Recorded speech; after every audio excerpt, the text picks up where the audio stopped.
हे आपल्याकडे कंपल्सरी जसं असलं पाहिजे विम्याच्या बाबतीत.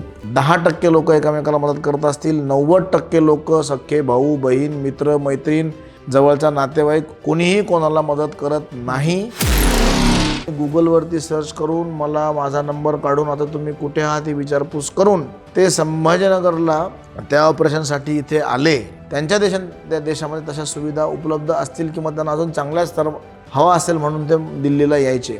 आपल्या लोकांची मेंटॅलिटी बदल नाही आहे. कॅन्सर म्हणजे सर्व काही संपलं असं बिलकुल नाही आहे. पेशांची अनियंत्रित होणारी वाढ याला आपण कॅन्सर असे म्हणतो. 1-1.5 महिन्याच्या मुलालाही कॅन्सरची ट्रीटमेंट आम्ही केलेली आहे. ते 103-104 वर्षांच्या आजीबाईचं मी ऑपरेशन केलेलं आहे. कॅन्सर अनुवंशिक पण म्हणजे अनुवंशिक काही कारण असतं की आपल्या लाईफस्टाईलमुळं. मी जेव्हा त्याला म्हणलो फार तू घाबरू नको तेव्हा तोच मला म्हणतो की सर तुम्ही जास्त घाबरू नका म्हणे, तुम्ही बिनधास्तपणे माझं ऑपरेशन करा, किमो पोट टाका आणि मला किमोथेरपी लावा, मला माहिती आहे म्हणे मला काय होणार नाही. माझं सर्वांना अत्यंत कळकळीचं विनंती हे राहील की सर्वांनी हेल्थ इन्शुरन्स आपण 100% काढलं पाहिजे. आत्ताच्या काळात बदलत्या जीवनशैलीमुळे आपल्या पिढीला आजारांनी खूप ग्रासलंय आणि या सर्व घातक आजारांमध्ये सगळ्यात घातक आणि भीतीदायक आजार म्हणजे कर्करोग, कॅन्सर.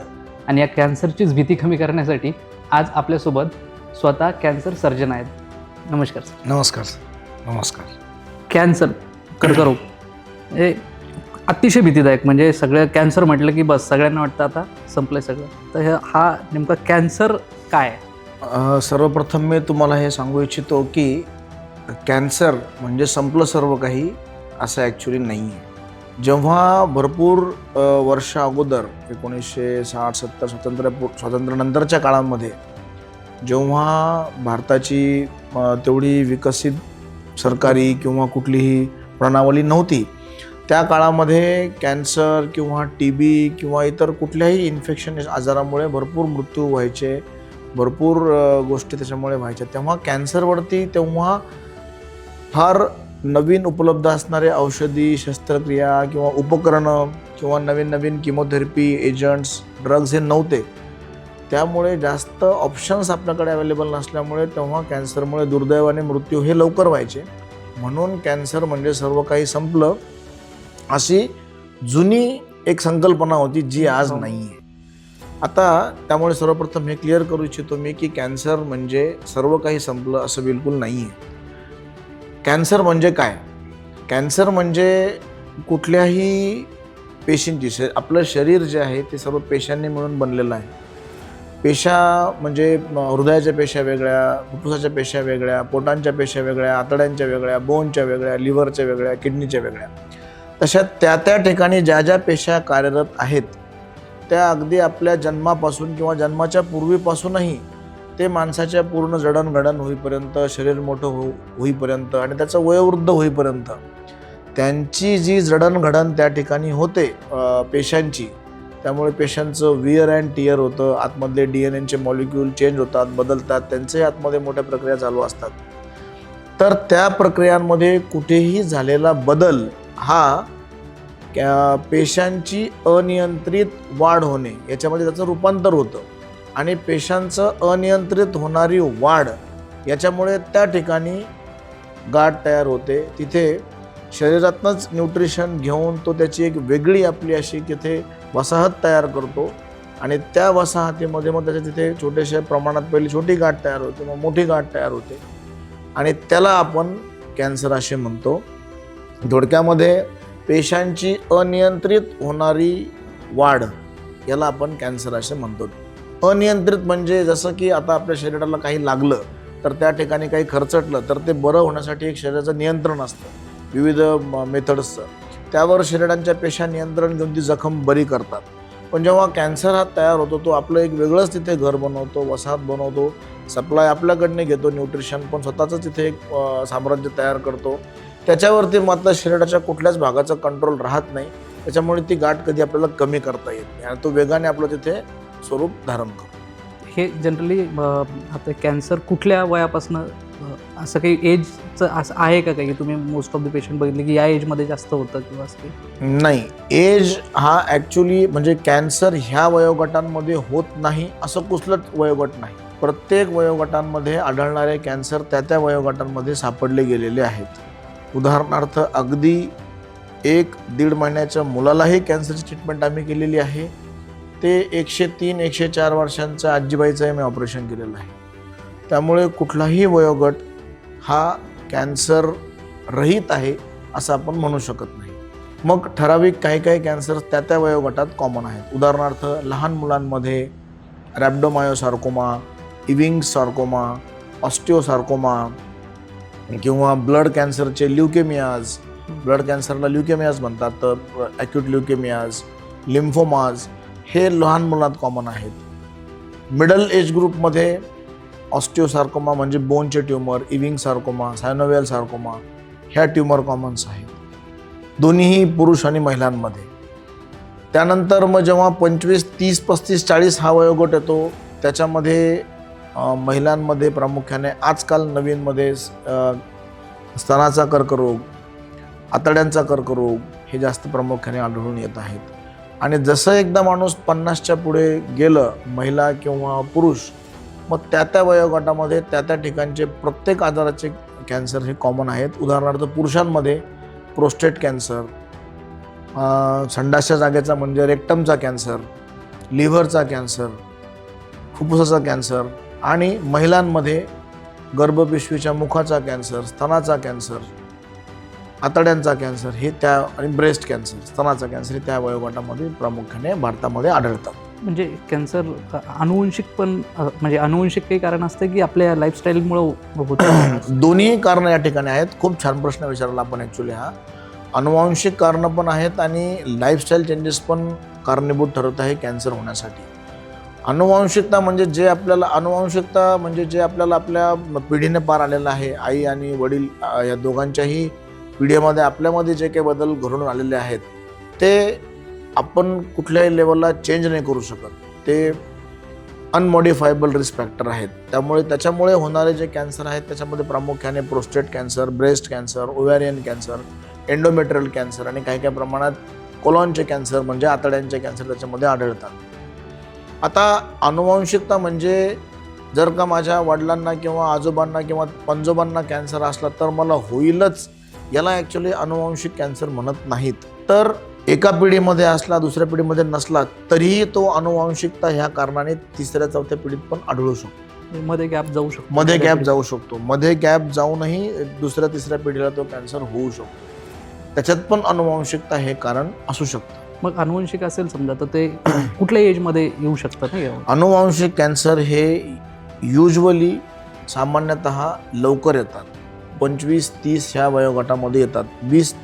25 ते 40 हे वयोगट, ह्या वयोगटात आढळणारे कॅन्सर हे प्रामुख्याने अनुवांशिकतेमुळे होणाऱ्या बदलांमुळे कॅन्सर आढळतात आणि ते इतर कॅन्सरपेक्षा जास्त ॲग्रेसिव्ह असतात.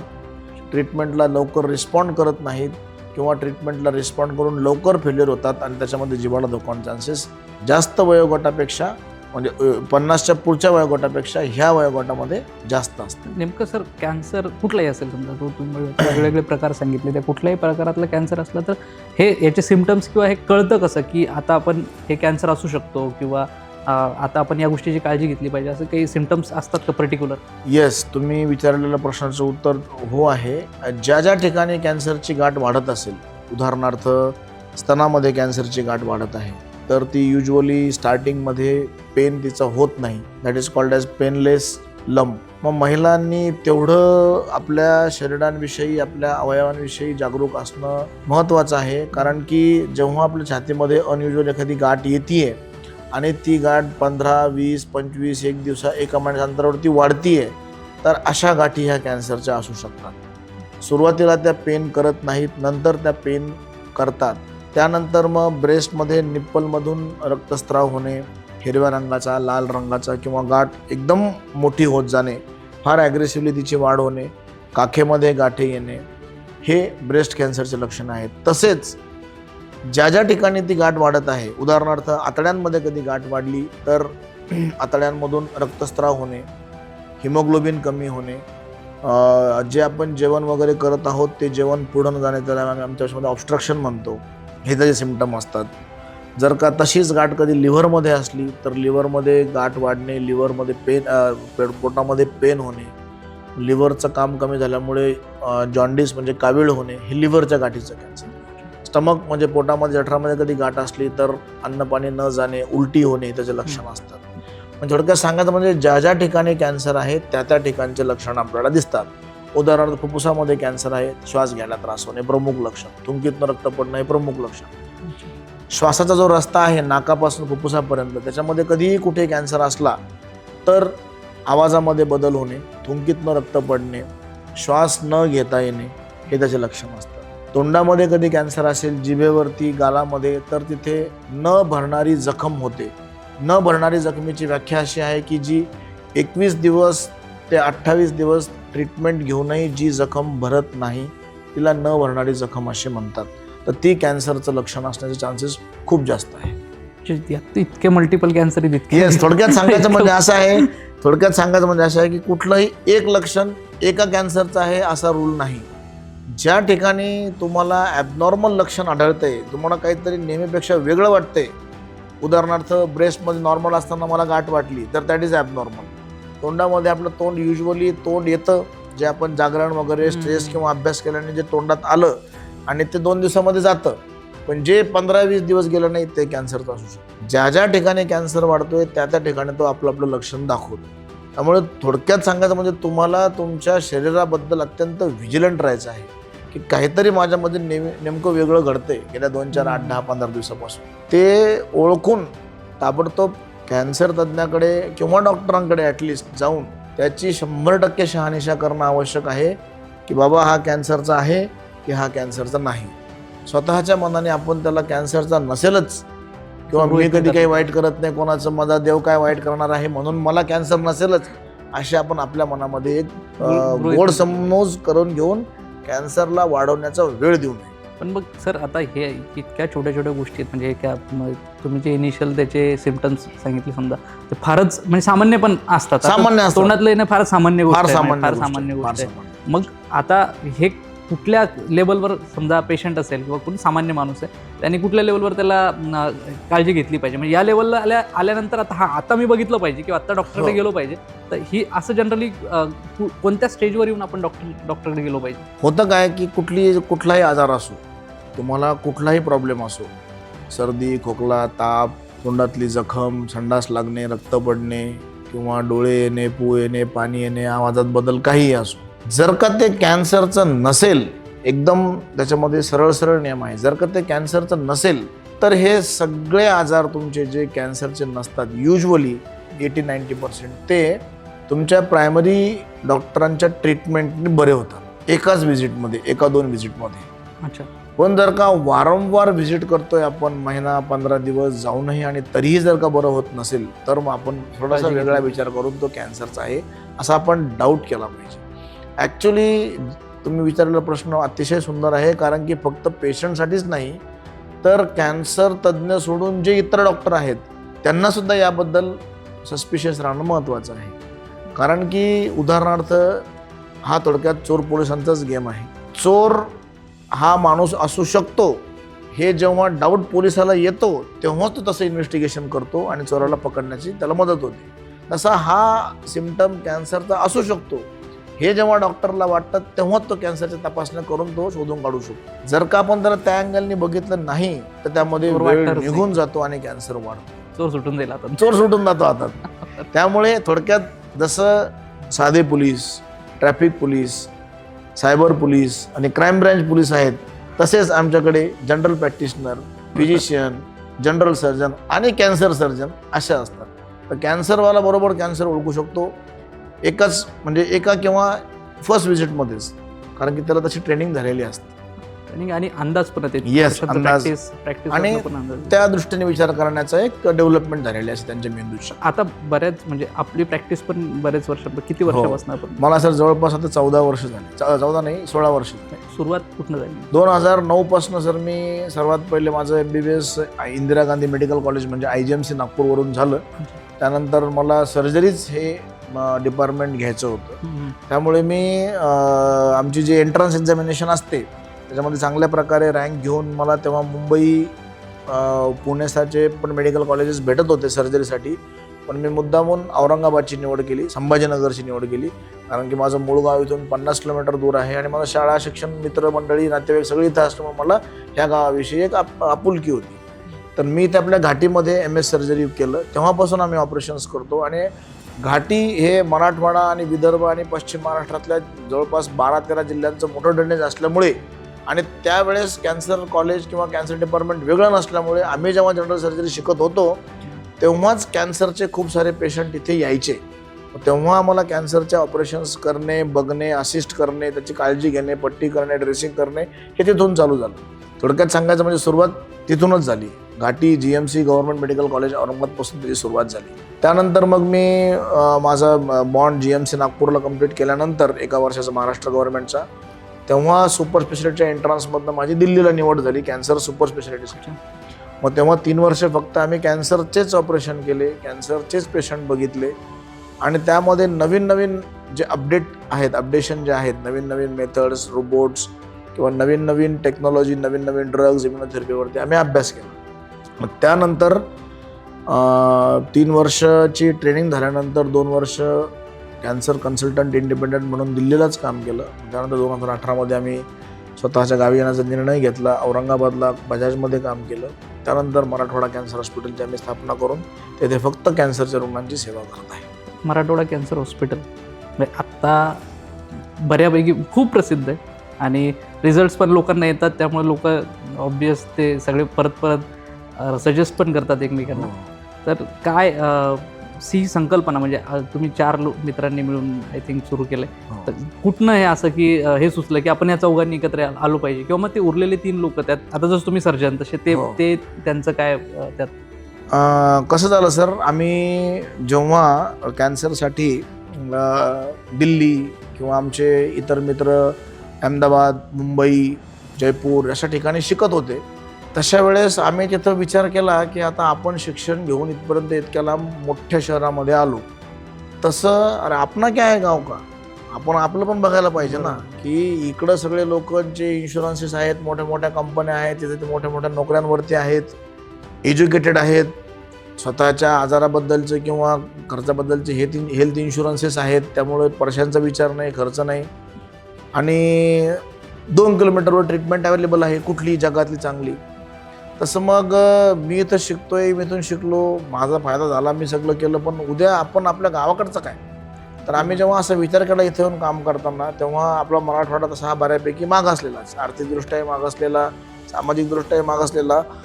मग आम्ही विचार केला की आपल्या पेशंटला जे इथून मुंबई, पुणे, दिल्ली, हैदराबादसारख्या ठिकाणी जाण्याचं काम पडतं ते पडलं नाही पाहिजे, ते त्यांना पडलं नाही पाहिजे. कारण कुठल्याही माणसाला इथून जाऊन तिकडे जायचं म्हटलं की मनामध्ये भीती असते, प्रत्येक माणूस जाऊ शकत नाही, आर्थिक, सामाजिक, मानसिक भरपूर त्याच्यामध्ये अडथळे असतात. मग तेव्हा मी विचार केला की आपण जर का तिकडून शिकून आलो आणि ते इन्फ्रास्ट्रक्चर आपण कधी संभाजीनगरला डेव्हलप कधी केलं तर ते एक इथल्या रुग्णांसाठी जवळपास 50% लोक जातील जे सामाजिक आर्थिक चांगले आहेत, पण 50% तरी त्यांना घरबसल्या जवळच्या जवळ सेवा भेटेल. आणि दुसरा उद्देश हा होता की आम्ही 4घही जण तालुका लेवलचे आहोत, सर्वांचा खेड्याशी संबंध आहे, सगळ्यांचे नाते गोते पाते मित्र मातीशी नाळ जुळलेली आहे. त्यामुळे मग आम्ही त्या विचार भावनेतनं एकत्र येऊन सर्वांची फ्रिक्वेन्सी, टेम्पटेशन जुळले, म्हणून मग आम्ही संभाजीनगरला मराठवाडा कॅन्सर हॉस्पिटल चालू केलं. जसं की मी सर्जन आहे, तसं ते दुसरे आमचे पार्टनर आहेत, मित्र आहेत, ओम मुंडे ते पण सर्जन आहेत, आणि तुषार मुळे सर आणि वरुण नागोरी सर हे मेडिकल ऑन्कॉलॉजिस्ट म्हणजे किमोथेरपी, इम्युनोथेरपी तज्ज्ञ आहेत. 4 जणांनी म्हणून आम्ही तिथे कॅन्सर ट्रीटमेंट पूर्ण प्रकार चालू. केव्हा सुरू केलं सर? 2021 जवळपास एक 4-4.5 वर्ष आम्हाला होत आले. 4-4.5 वर्षात खूप बऱ्या म्हणजे नाव चांगलं तयार केलंय आपण. याचा दुसरा असं झाला की जेव्हा पेशंटला कळतं की हा कॅन्सर असू शकतो, आजकाल patients YouTube, Google, mobile, TV वरती, पेपरमध्ये भरपूर बघतात, स्वतःचं आकलन केल्यानंतर त्यांनाही कळतं की अरे हा कॅन्सर असू शकतो. तर अशा वेळेस वेळ दवडण्यापेक्षा ते डायरेक्ट कॅन्सर हॉस्पिटलमध्ये येतात. तशी संख्या जास्त वाढली, डायरेक्ट स्वतः ते येऊ लागलेत. वॉक इन म्हणतो आम्ही त्याला, वॉक इन पेशंट म्हणतो. अवेअरनेसही तसा खूप चांगल्या प्रकारे वाढलेला आहे, डायरेक्ट पेशंट स्वतः होऊन येतात. पण आता पेशंटचाच विषय निघाला म्हणून आता इतक्या वर्षांची प्रॅक्टिस आहे, असं वेगळे वेगळे अतरंगी पण पेशंट भेटतात. हो, खूप अतरंगी पेशंट भेटतात. असं कधी झालंय का की असं तुम्हाला कॅन्सरची बाबतीत इतकी भीती आहे, कॅन्सर डेंजर आहे असं हो, म्हणतात, हो. कॅन्सरपेक्षा डेंजर एखादं पेशंट भेटलं?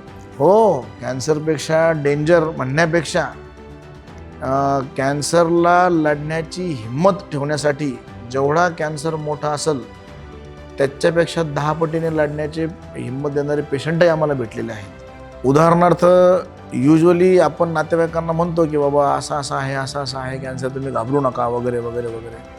तर युजली हे संभाषण करत असताना कुठंतरी पेशंटला आपण बाहेर बसवतो केबिनच्या, त्याला आपण थोडंफार खोटं वगैरे सांगतो किंवा तो घाबरू नये म्हणून, आणि बाकीच्या नातेवाईकांना समोर बसून जवळच्या नातेवाईकांना सगळं स्पष्टपणे सांगतो विथ ऑडिओ व्हिडिओ रेकॉर्डिंग. तर मी जेव्हा काही पेशंट होता, त्याचं नाव मी काही घेत नाही आपल्यासमोर कारण की त्याचं ते पर्सनल इन्फॉर्मेशन असल्यामुळे, पण त्यांना एक कॅन्सर होता. त्यांचं वय असेल अंदाजे 40-45 वर्ष आणि ते एज्युकेटेड, चांगल्या घरचे, शिकलेले वगैरे होते. मग मी इनिशियल रिपोर्ट्स बघितल्यानंतर त्यांच्या नातेवाईकांना बोललो की तुम्ही थोड्या वेळ बाहेर बसा, मी तुम्हाला एकदा बोलतो म्हणून सगळं काय. 2 मिनिटं बाहेर गेला पण पुन्हा एकदम पटकन आतमध्ये आला. म्हणे की सर तुम्ही माझ्यासमोरच बोला म्हणे जे काय आहे, मला सगळं ऐकायचं म्हणे काय आहे काय नाही. तर मग सर तुम्ही माझ्या नातेवाईकांचं काय ऐकू नका म्हणे, माझं ऐका म्हणे काय, मला सगळं सांगा काय.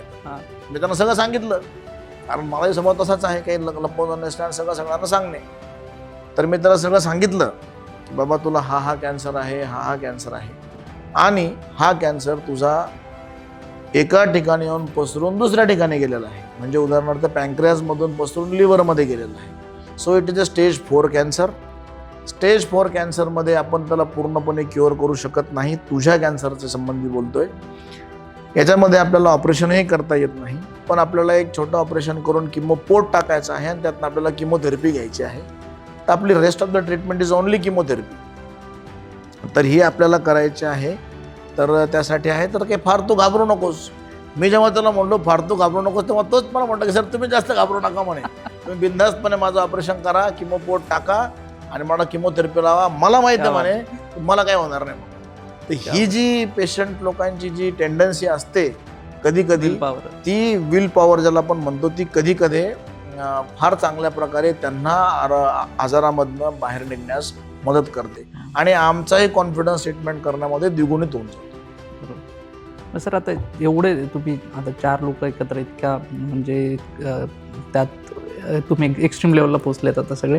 तर आत्ता हे हॉस्पिटलमध्ये तुम्ही सांगितलं की तालुक्या लेवलवरनं तुम्ही आलेले आहेत, सगळे मातीशी जोडलेले आहेत आणि संभाजीनगरसारख्या शहरामध्ये इतकं अद्ययावत तुम्ही सगळं तंत्रज्ञान आणलं आहे. तर कुठल्या आपल्याकडे सुविधा, म्हणजे ॲटलिस्ट आपल्या व्हिडिओच्या माध्यमातून आपल्या एरियातल्या लोकांना कळेल की कुठले सुविधा किंवा कुठल्या मशिनरीज काय ते तुमच्या भाषेमध्ये असेल ते काय काय आपल्याकडे आहे? नाही, कसं आहे, जसं प्रत्येक गोष्टीमध्ये सुधारणा होत गेल्या. थोडक्यात नोकिया 1100 वरनं आता iPhone 17 आलाय वाटतं बहुतेक. तसंच साध्या डिझेल पेट्रोलच्या गाड्यांवरनं इलेक्ट्रिकल व्हेकल्स आल्या. तसंच कॅन्सरच्या संबंधी ट्रीटमेंट करणाऱ्या गोष्टींमध्ये सुद्धा, ऑपरेशनच्या गोष्टीमध्ये, जिथे की आम्ही पहिले फक्त ब्लेड आणि सिझरने ऑपरेशन करायचे, त्याच्यामधनं सुधारणा होऊन कॉटरी, लॅगॅश्युअर, स्टेपलर्स याचा नवीन संशोधन होऊन ते आलेले आहेत. सर्जिकल फील्डमध्ये लॅप्रोस्कोपी, रोबोट हे सगळं त्याच्यामध्ये आलेले आहेत. तसेच ऑपरेशन व्यतिरिक्त जी ट्रीटमेंट आहे, रेडिएशन किंवा किमोथेरपीमध्ये सुद्धा साधे ड्रग्ज, गोळ्या औषधांपेक्षा आता टार्गेटेड किमोथेरपी, टार्गेटेड इम्युनोथेरपी, हे असे नवीन इम्युनोथेरपीचे ड्रग्ज पण त्याच्यामध्ये आलेले आहेत की जे की अत्यंत अचूकपणे कॅन्सरच्या एका सेलला शोधून जाऊन त्याच्यावरती मारा करतात. त्याच प्रकारे रेडिएशन जी तिसरी ट्रीटमेंट आहे, त्याच्यामध्ये हे नवीन टेक्निक आलेले आहेत. IGRT म्हणजे image guided radiation therapy, IMRT image modulated radiotherapy, हे सर्व नवीन टेक्निक आल्यामुळे प्रिसिजन वाढल्यामुळे जिथे कुठे कॅन्सर असेल बरोबर त्यालाच फोकस करून मारता येते, जेणेकरून रिझल्ट कॅन्सर न येण्यामध्ये चांगले येतात आणि पेशंटला होणारा जो साईड इफेक्ट त्रास तो पण फार प्रकारे कमी होतो. तर आपल्या हॉस्पिटलमध्ये, मराठवाडा कॅन्सर हॉस्पिटलमध्ये ह्या सर्व ट्रीटमेंटची आपण उपलब्धता करून दिलेली आहे. रेडिएशन ट्रीटमेंट आमच्याकडे नसून आम्ही त्याबद्दल स्वतःचा प्लॅन चालू आहे. सर्व प्रकारच्या ऑपरेशन्स, त्यासंबंधी असलेले सर्व आधुनिक तंत्रज्ञान म्हणजे modular operation theatre, laparoscope, valley lab cautery Medtronics, त्याबरोबर linear cutter stapler, circular stapler हे उपलब्ध आहेत. मॉड्युलर ओटी म्हणजे it is a standard form of operation theatre. त्याच्यामध्ये तुमचं ऑपरेशन वगैरे चालू असताना सर्व बाजूंनी पेशंटला इन्फेक्शन कसं होऊ नये, पेशंटचं पोट उघडं असल्यानंतर याची काळजी घेतली जाते आणि संपूर्ण घाण बॅक्टेरिया तिथून सक्शन होऊन ते बाहेर फेकले जातात. 16 टनाचा AC असतो. त्या ACमुळे कंटिन्यू प्रेशरने पेशंटच्या जे उघडा एक्सपोज पार्ट आहे, पोट किंवा ऑपरेशन्स मोठे मोठे असतात, 8 तास 10 तास 12 तास 14 तास, तोपर्यंत कधी पेशंटचं एक्सपोज पार्ट राहिला तर त्यावरती बॅक्टेरिया वातावरणात असतात ते तिथे येऊन त्याचं बसतात. तर त्यांना तिथून कंटिन्यू हटवण्यासाठी कंटिन्यू वरती 8 फुटाचा मोठा AC 16 टनाचा त्यातनं प्रेशरने ते पूर्ण बाजूला करत असतो आणि ते लेअर कुठेतरी सक्शन घेऊन ते वरती जात असतं. तर this is a highest form of operation theatre. ते आपल्याकडे उपलब्ध आहे. नवीन नवीन एनर्जी सोर्सेस आपल्याकडे उपलब्ध आहेत. किमोथेरपीमध्ये सगळ्या इम्युनोथेरपी, किमोथेरपी, टार्गेटेड थेरपी देणे आपल्याकडे ते उपलब्ध आहेत. त्यासाठी train staff, train nurses, train हाऊसकीपिंगसुद्धा उपलब्ध आहेत. ऑन्को डेडिएटेड 10 बेडचं डेडिकेटेड कॅन्सर ICU आहे. कॅन्सरसाठी डायटिशियन्स आहेत, फिजिओथेरपिस्ट आहेत आणि काउन्सिलरसुद्धा आहेत. त्याच्या व्यतिरिक्त सर्वात महत्त्वाचा पॉईंट जो आहे की महिलांमध्ये आज CA ब्रेस्ट म्हणजे स्तनाचा कॅन्सर आणि ओव्हॅरियन कॅन्सर हे 2 कॅन्सर फार प्रामुख्याने आढळतात. युजली महिलांमध्ये ह्या आजारानंतर जेव्हा किमोथेरपी द्यायचं काम पडतं तेव्हा कॅन्सर ट्रीटमेंटमुळे केस गळती होणं हे साहजिक असतं. ते ओघाओघाने येतच, कारण की जेव्हा तो किमोथेरपीचा ड्रग्ज कॅन्सरवरती मात करतो तेव्हा तो केसांवरती पण पूर्ण केसाची पेशा जळून टाकतो आणि केस गळती होते. तर ही केस गळती होऊ नये म्हणून आपल्याकडे असणारं पॅक्समन स्काल्प कुलिंग डिव्हाइस हे मशीन फक्त मराठवाड्यामध्ये मराठवाडा कॅन्सर हॉस्पिटल इथेच उपलब्ध आहे, जे की आम्ही सुरुवातीपासून वापरतो. त्याचा सगळा वापर ह्या महिला करत आहेत. त्यामुळे त्यांची केस गळती ही नेहमीपेक्षा फार कमी होऊन 60 ते 70% केस गळती कमी होते व किमोथेरपी थांबल्यानंतर येणारे केस हे वेगाने येतात. त्यामुळे महिलांमध्ये किमोथेरपी घेण्याचा उत्साह हा वाढलेला असल्यामुळे त्या किमोथेरपी घेतात आणि त्यांची पूर्ण डोस कंप्लीट करून कॅन्सर थांबण्यासाठी त्याची मदत होते.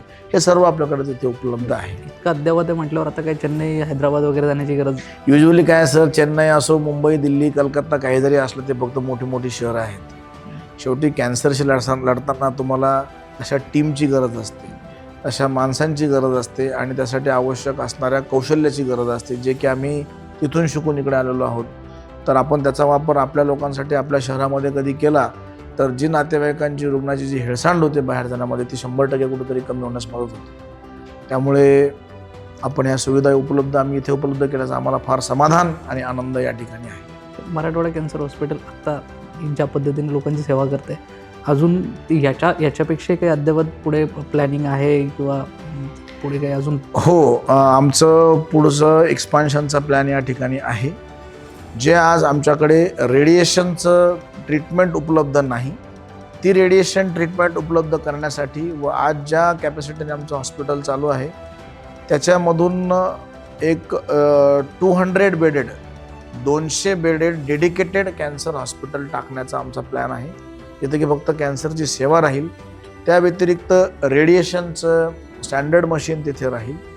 रेडिएशनच्या लोकांना एक 1-1.5 महिना थांबावं लागतं म्हणून त्यासाठी आवश्यक असणाऱ्या धर्मशाळा. सर, आता इतकं अद्ययावत तर झालं आहे ऑलरेडी, पण काय पुढचं आपलं म्हणजे मराठवाड्याचं पुढचं विजन काय? जसं की मराठवाडा कॅन्सर हॉस्पिटल आम्हाला आता 4-4.5 वर्ष झालेले आहेत. आमचा पुढचा प्लॅन नेक्स्ट फेजचा हा आहे की आमच्याकडे आज जे नाही आहे, कमतरता आहे, असं रेडिएशन ऑन्कोलॉजीचं डिपार्टमेंट टाकण्याचा आमचा प्लॅन आहे. आणि आज ज्या कॅपॅसिटीने आम्ही हॉस्पिटल चालवत आहोत 50 बेडचं, त्याचं आम्हाला एक 200 bedded complete dedicated only dedication for cancer पेशंट्सचं हॉस्पिटल चालू करण्याचा आमचा प्लॅन आहे, ज्याच्यामध्ये 200 bedded surgical, chemotherapy, radiation oncology, preventive oncology, dietary oncology आणि त्या व्यतिरिक्त स्क्रीनिंग ऑन्कोलॉजी ह्या सर्व गोष्टींसाठी आवश्यक असणारे डिपार्टमेंट्स आम्ही चालू करणार आहोत. आणि त्यासंबंधी रेडिएशनचं युनिट पण त्यामध्ये चालू करणार आहोत. तसेच काही काही भरपूर लोकांना महिना, 1.5 महिना, 2 महिने वास्तव्य करावं लागतं, तर त्यासाठी आवश्यक असणाऱ्या धर्मशाळा किंवा तत्सम राहण्याच्या आणि खाण्याच्या सुविधा पण उपलब्ध करून देण्याचा प्रयत्न राहणार आहे. व जे कॉलेजवयीन शाळेतले मुलं आहेत ज्यांचा की अभ्यास बुडतो, शिक्षणामध्ये जे आहेत त्यांचा 1.5-2 महिने राहण्यात जो अभ्यास बुडतो, त्यासंबंधी तिथे काही टीचर किंवा शिक्षकांची किंवा खाजगी शिकवणींची उपलब्ध करण्याचाही आमचा प्लॅन त्या ठिकाणी आहे. सर आता होतं म्हणजे कॅन्सर म्हणजे भीतीदायकच विषय म्हणजे याच्या मोठ्या शस्त्रक्रिया, मोठं सगळं खर्च खूप मोठा राहत असतो. तर याच्यात बऱ्यापैकी आता गव्हर्नमेंट पण स्कीम्स वगैरे असतात, गव्हर्नमेंटच्या स्कीम्स, त्यातनंही लोकांना मदत होते. पण एक डॉक्टर म्हणून तुम्ही इतक्या दिवसांपासून बरेच पेशंट बघितलेत, तर काही असं सल्ला आहे का लोकांसाठी की बाबा हेल्थवर तुम्ही म्हणजे बाकीच्या गोष्टींवर तर खर्च होतोच, समजा की तुम्ही चॅनेलच्या गोष्टी, गाडी, घर, हे ते सगळं करता, हेल्थच्या बाबतीत काय काळजी घेतली पाहिजे आपण? तुम्ही ज्या प्रश्नामध्ये तुम्ही जिथे हात घातला ना सर, हा अत्यंत महत्त्वाचा प्रश्न आहे. माझं संपूर्ण श्रोत्यांना, ऐकणाऱ्यांना किंवा ज्यांच्यापर्यंत आमचं बोलणं चाललं त्यांना अत्यंत कळकळीची विनंती आहे की जसं आपण आपल्या शरीरासाठी कपडे, गाडी, घर, चांगलं इंटेरियर, चांगला AC, चांगला TV, चांगले शूज असं आपण स्वतःकडनं किंवा आपल्या आईवडिलांकडनं अपेक्षित करतो, तेव्हा आपल्या शरीरासाठी आपल्याला उद्या चालून कुठलाही आजार होऊ शकतो. मी असो किंवा कोणीही असो, राजा असो किंवा फकीर असो, प्रत्येकांना कुठल्या ना कुठल्या प्रकारचा आजार हा होणारच आहे. त्या आजारासाठी त्याला दवाखान्यात जावंच लागणार आहे. आणि आपल्या भारत सरकारच्या आणि महाराष्ट्र सरकारच्या चांगल्या योजना चालू आहेत, जसं की मुख्यमंत्री सहायता निधी आणि महात्मा ज्योतिबा फुले जन आरोग्य योजना, ह्या दोन्ही अंतर्गतही आम्ही काम करतो. तरीसुद्धा माझं सर्वांना अत्यंत कळकळीचं विनंती ही राहील की सर्वांनी, आपण जर का गाडी घेतली तर आपण गाडीचं इन्शुरन्स करतो, आपण आयफोन घेतला आपण फोनचं इन्शुरन्स करतो, तसं जर का आपण आपल्या फ्युचरसाठी, आपल्या आजारासाठी त्यावेळेस असणारं गव्हर्नमेंट आपल्याला काय सेवा देईल किंवा कोणावरही इतरावर निर्भून न राहता आपण स्वतःचा आरोग्य विमा म्हणजेच मेडिक्लेम म्हणजेच हेल्थ इन्शुरन्स आपण 100% काढलं पाहिजे. आजच्या जगात सर्वात समाधानी, श्रीमंती माणूस तोच आहे ज्याचा मेडिक्लेम हेल्थ इन्शुरन्स हा सर्वात मोठा आहे. कारण की उद्या तुम्ही जगामध्ये किंवा तुमच्या शहरामध्ये किंवा भारतामध्ये कुठेही असणारी ट्रीटमेंट तुम्ही असेल त्या दरात घेऊ शकता. ज्याप्रमाणे प्रत्येक गोष्टीत वाढ होत आहे, तसंच आरोग्याच्या क्षेत्रातही वाढ झालेली आहे, खर्चांच्या गोष्टीमध्ये वाढ झालेली आहे. काही सरकारी योजनांमध्ये किंवा काही स्कीम्समध्ये काही गोष्टींसाठी मर्यादा आहेत, तुम्ही त्याच्यापुढे त्याचा वापर करू शकत नाही किंवा त्याचा खर्च एक लिमिटेड आहे, त्या खर्चाच्या पुढे तुम्ही जाऊ शकत नाहीत. किंवा आपल्याला हवे ते रूम, हवे ते इन्स्ट्रुमेंट्स, उदाहरणार्थ रोबोट्स वगैरे, ह्या प्रत्येक फॅसिलिटी आपण ह्या स्कीममधून वापरू शकतोच असे नाही. तर आपण जसं चॉईसने प्रत्येक गोष्ट आपल्या बाकीच्या गोष्टी करतो, तसं आपण आपल्या आरोग्याचा विमा, हेल्थ इन्शुरन्स हे काढूनच घेतलं पाहिजे.